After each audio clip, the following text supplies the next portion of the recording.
Hey everyone, welcome back to another video, and in this video we'll be taking a look at the Gundam Lfrith Ur.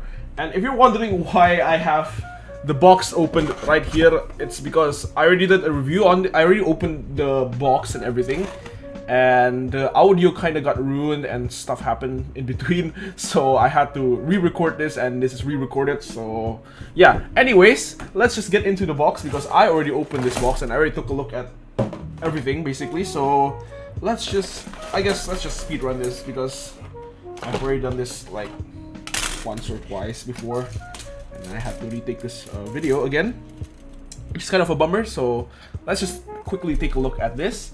Here is the A runner. We have multicolored runners here. We have our red color for the chin, we have our green color for the eyes, and also some smoky clear parts for the gun, what do you even call it, the shell units. There we go, I keep forgetting because I totally don't remember it from the aerial review.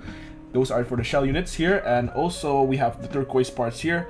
I'm assuming there are some parts of the shield, some parts for the huge cannon at the back that I have no clue what name it is. So let's just take a look at it. It's called the phased array cannon. Okay, so the phased some parts for the phased array cannons here, I'm assuming. So that's quite nice. That's the A runner. And also, I think I mentioned this on the previous take before I eventually did a retake on this video, is that I pointed out that the turquoise color that we have here in the B1 runner, the A runner, and also the B2 runner here, that it's a bit more greenish in real life than what it is on camera, because I can see the camera view right now and it's a bit more blue. But I can assure you guys that it's a bit more green than what you can see here. So maybe when we do the spin, it will show up a bit better, but we'll see. We'll see how it goes. So that's the B runner. It has some armor pieces for the shoulders, some parts for the body, and also the head. So that's quite nice. And here we have our B2 runner. These are some parts for the legs, I'm assuming, because it's quite similar to the Thorn as well, how it's designed. We have some feet parts as well, and also some joints that I'm not too sure where it goes, but we'll see where it goes later. And yep, that is the B2 runner. It is not a carbon copy of the B1 runner. It's a completely different runner, so that's just for your information. Here is the runner that caught my eye when I opened the box. It was the C runner and the D runner.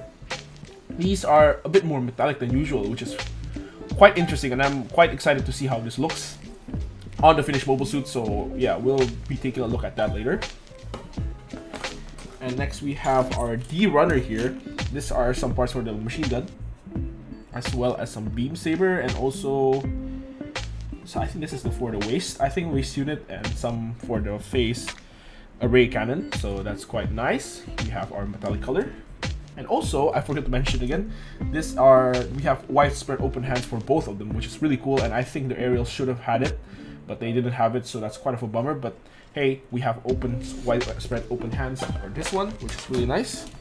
Next we have E. We have some more phased array cannon parts. We have some knee parts, I'm assuming, and also some chest parts as well, which is quite nice, molded in those classic white colors. No special finish or anything like the Lfrith, but it's just normal standard plastic finish. And here we have our beam saber molded in blue. I really would like to see some of the kits with the green beam saber, actually, because as I know, the green beam saber only comes with the limited edition aerial. What do you call it? It's the aerial Permit Score 6. I'm pretty sure it's that kit. If I have the picture of it, I'll show it on screen right now. If I don't, then it's not on screen. But yeah, in the anime they use a green beam saber, and this one is blue. I'm not too sure if the Lfrith also has a blue one, or was it a green one. I'm not too sure, but I remember the aerial having a green one, and they don't include the green ones on these kits, but they include it in the limited edition ones for some odd reason. But hey, we still get beam sabers, and it looks really nice, so it's all good. And last, we have our sticker sheet that was upside down the whole time. But here is our sticker sheet. There are no color correcting stickers. There are only deactivated stickers right here, so that are not color correcting stickers, just for your information. And we have our what do you call it, the metallic stickers for the phased array cannon as well, and some for the shell unit as well. So that's really nice. And yeah, we also have foil stickers for the eyes, and I'm assuming for the cannon later on, the machine gun. So yeah, I guess that's all really for this box. It's quite simple. There's only 5 runners, and yeah, that wraps up the unboxing portion. I'm sorry that I didn't actually unbox it, but hey, let's just take a look at everything that's in there. So yeah, I guess that's all for this part of the unboxing. as usual, stay tuned for the review, and I will do a time lapse before the review as usual. And yeah, I guess that's it for this unboxing portion of the video. I will see you guys in the review portion of the video.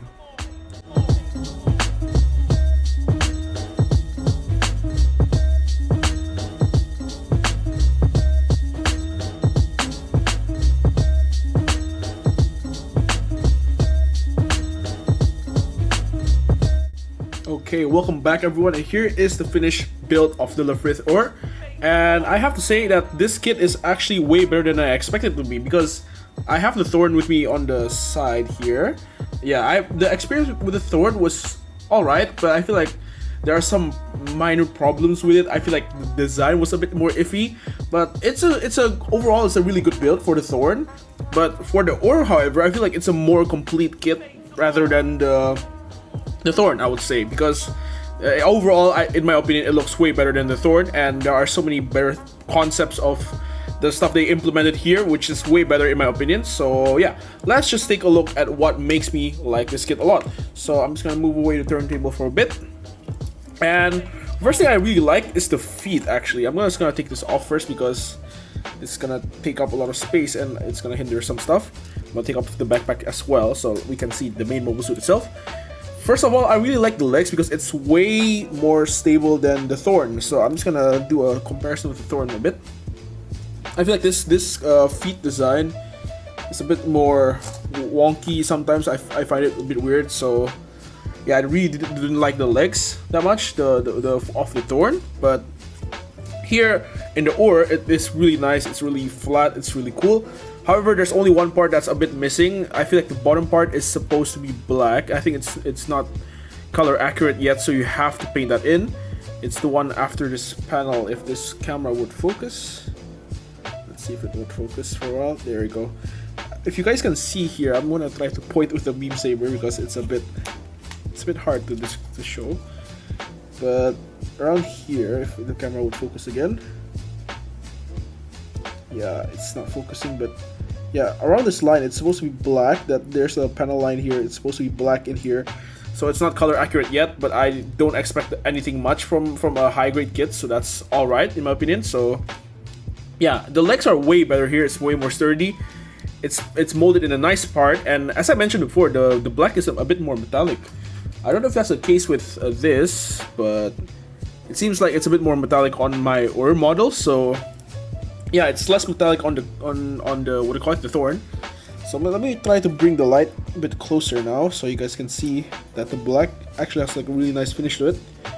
It's a bit shiny, which is really cool. I really like that. And the piece here on the shoulder, I'm really surprised that that is not a sticker. In fact, that is just a piece right there, which is really nice, really cool. I don't know if that's the case for the Thorn. Yeah, it's also the same case for the Thorn. There's a lot of nice color separation here, so overall it's really nice. Color accuracy wise, I think this might be one of the most color accurate Witch from Mercury kits, which is really cool. And yeah, we don't really have a front skirt. We have a separated side skirt and front skirt at the same time, which is really cool. And we also have a separated back plate that can't really move that much, so that's really cool.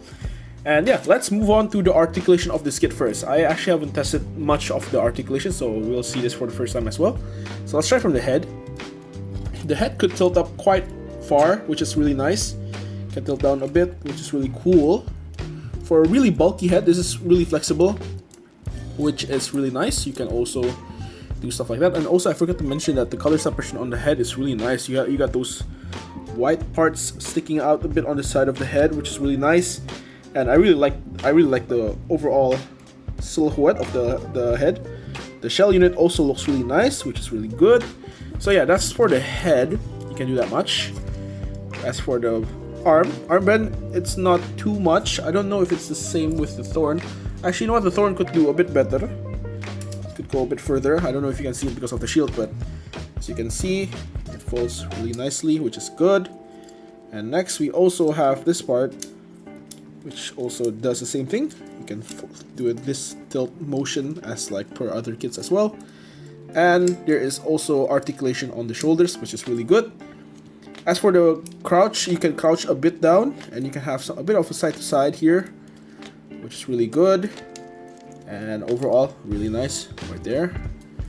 And for the feet, we have a good bend here. I'm not expecting too much there because the armor is quite big, so that's no problem at all. You get the full articulation there. This part is a bit articulated, as I mentioned before. It's all on a ball joint, so expect the ball joint limitations and stuff like that, so that's really good. And as for the legs, we have a bit of articulation down here, which is like a flap down here, which is pretty cool. And your legs are in a standard C-clip, which means it can go forward and backwards, just like so. Can do a bit of side to side, a bit only on the toes, but not on the back portion of it. So you kind of can do it a bit, so which is nice. But yeah, most of the articulation is on the front toe right here. And last, we have our side to side motion for the back part of the feet, which you can adjust for additional stability or whatever your needs are. And finally, we have our phase array. I forgot what it's called. The phase array thingy, the backpack attachment. So it has a really nice folding gimmick. You can fold it down like this, and you can fold it down like this, and you can attach it onto the backpack, which looks really cool. Really nice looking attachment here for the backpack, same as the Thorn. Really cool. And as for the accessory, we have our machine Gatling gun, which I think I'm the most excited for. It looks really cool on the hand. And I must say, like the Lfrith Ur and the Lfrith Ur has really cool shield and weapons, so that's really nice. And here are our beam sabers down here. There's 2 of them, and you get 2 effects for it right here, as well as the widespread open hand. Overall, I really do recommend this kit. I feel like this kit is one of the better kits from the Wish for Mercury line, from the details that it gives, and also the overall like build, which is really nice. The only minor gripe I have is the nub marks here. You can see the nub marks are pretty clear on this kit, which is a bit of a bummer, but with a bit of cleaning up and maybe a bit of paint, you can kind of fix that. Or if you're lazy, you can always use a panel line and try to rub it off so the white marks are gone, because it's a darker color kit. That is possible, and yeah, you could do that, so that's really good. And yeah, that's basically it for this review. It's quite short. I don't think there's anything much to say. It's to be expected at this point. The Wish for Mercury line has set a standard on Bandai high grades which were never set before, and it really is revolutionary in my opinion. So yeah, it has been an awesome line so far. And yeah, I guess that's all for this short quick review on the Lfrith Ur. I hope you guys enjoyed this. I hope this also helps you on your decision on whether or not you should buy this.